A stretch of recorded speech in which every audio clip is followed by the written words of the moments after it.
Diddy leaned into the phone, his voice steady but tinged with urgency.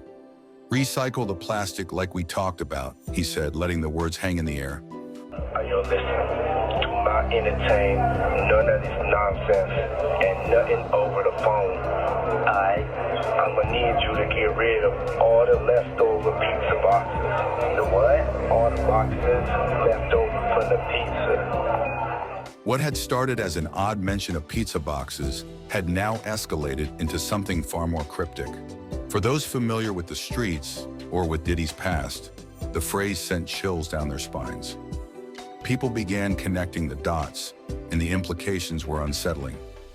Pizza, in certain circles, had long been rumored to serve as a code word for something darker, potentially incriminating. Was Diddy referencing evidence, physical or digital, that needed to be destroyed?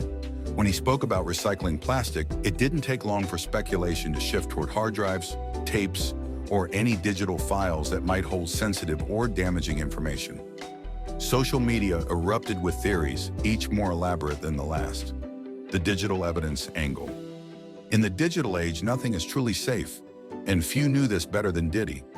Over the years, whispers about his infamous freak-off parties had circulated through the industry. These gatherings, attended by high-profile figures from music, business, and politics, were said to be wild and unrestrained, a space where anything went. According to some insiders, these parties weren't just events, they were documented. Rumors claimed that tapes, hard drives, and other recordings existed, showing everything that happened behind closed doors. For years, these supposed recordings had been a subject of fascination and fear. If they were real, they could destroy careers, ruin reputations, and possibly even expose crimes. The idea that Diddy might be sitting on this kind of material added a sinister layer to his power in the industry.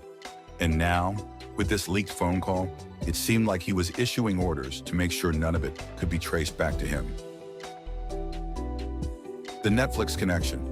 Toward the end of the call, Diddy's tone shifted slightly, and he dropped another cryptic instruction. Reach out to the producer about the Netflix movie release. At first glance, this sounded like a standard business conversation. After all, Diddy was known for his ventures in film and entertainment. But to those who had been paying attention, the timing and context made the statement suspicious. The phrase sparked another round of speculation. What if Netflix movie wasn't a literal film, but another code? Some theorists suggested it could be tied to the rumored tapes from the parties. The idea was that these recordings, if released, would make headlines as scandalous as any major Netflix documentary. Others believed Diddy might be leveraging the tapes as a bargaining chip, using them to keep certain individuals in line or to ensure his own safety if legal trouble escalated. The infamous freak-off parties. The parties themselves were a cornerstone of Diddy's mystique. Over the years, countless stories had emerged about what went on at these events. Lavish venues, endless champagne, and high-profile guests were only the beginning. The real intrigue lay in the secrecy surrounding the gatherings. Guests reportedly signed non-disclosure agreements, and security was airtight. Yet rumors persisted about the wild and sometimes questionable activities that took place. One recurring claim was that the parties were meticulously recorded, not just for fun, but as a form of insurance. If anyone ever tried to cross Diddy, the tapes could be used as leverage. The idea was both brilliant and terrifying, a stark reminder of the power dynamics at play in the industry. Now, with the Netflix comment on the leaked call, people couldn't help but wonder, was Diddy threatening to release these tapes if pushed too far?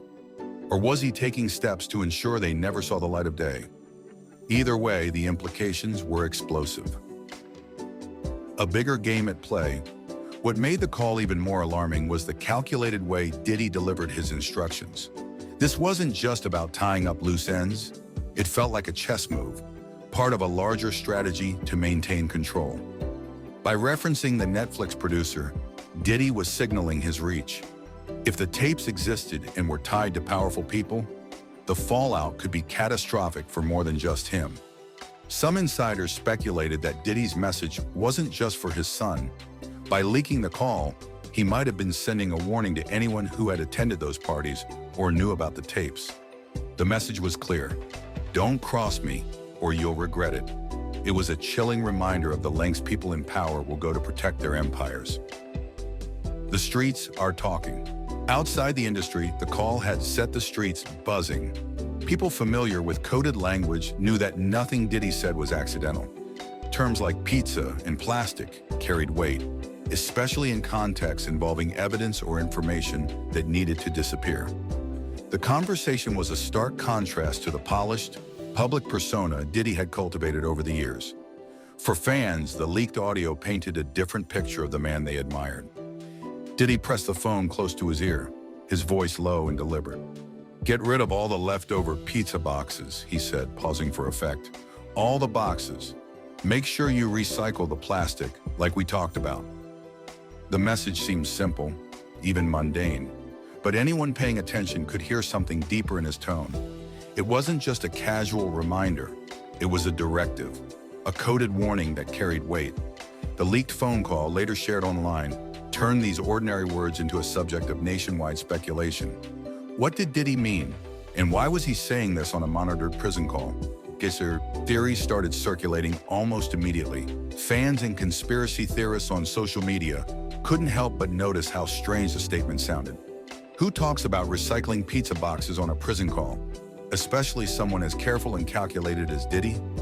Many believed it was a metaphor, a coded message about something far more serious. Some suggested the pizza boxes were evidence, documents, items, or even contraband that needed to be destroyed or hidden. Recycling the plastic could be another way of saying to eliminate something physical, like hard drives, credit cards, or anything incriminating. The vagueness of the statement made it even more intriguing. People began dissecting every word, trying to uncover its true meaning. The FBI reportedly had already been monitoring Diddy before the call leaked. Over the years, rumors of his involvement in shady dealings had swirled, but nothing concrete had ever come to light. Now the call was raising red flags.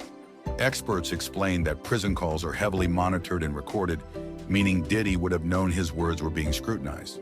The fact that he still used language that sounded cryptic suggested there was urgency behind his message. If pizza boxes were a metaphor, the FBI would need to figure it out fast. On the other end of the line, Diddy's son must have felt the weight of those words. This wasn't about cleaning up after dinner. It was something much bigger.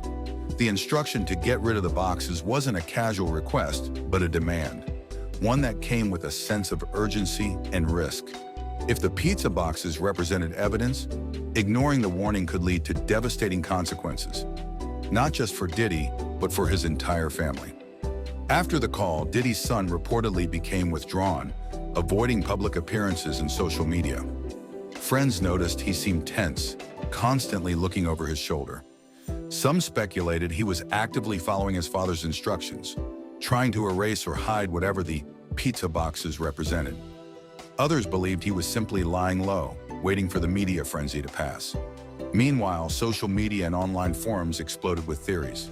Some fans believed the pizza boxes symbolize hidden contracts or deals, possibly connected to Diddy's business empire. Others thought it might refer to physical evidence of illegal activities, such as drugs or weapons. One particularly wild theory suggested the phrase was tied to financial fraud, bank accounts, shell companies, or assets that needed to disappear. The music industry remained mostly silent, though whispers of concern spread behind closed doors. Diddy's reputation as a savvy, powerful mogul meant that anything tied to his name carried weight. Some insiders speculated that the call wasn't just directed at his son, but at others connected to his vast network. If true, it might have been a warning for multiple people to start cleaning up their tracks. Amid all the speculation, the FBI's involvement seemed to grow. Anonymous sources claimed agents were already investigating Diddy's connections to various business ventures and high-profile figures. If the pizza boxes referred to something tangible, law enforcement would be watching closely. Every move Diddy's son made could potentially become evidence in an ongoing investigation. Adding to the mystery, another leaked recording surfaced a few days later. In this audio, a close associate of Diddy was heard mentioning pizza toppings. The term seemed to echo the original call, hinting that the language might be part of a broader coded system. Online sleuths quickly tied the two recordings together. theorizing that toppings referred to specific details or evidence tied to the boxes. For Diddy's son, the situation was becoming increasingly precarious. If the FBI was monitoring him, any action he took could be used against him. Yet failing to act might anger his father or leave the family vulnerable. The tension was palpable, and those close to him described a man under immense pressure.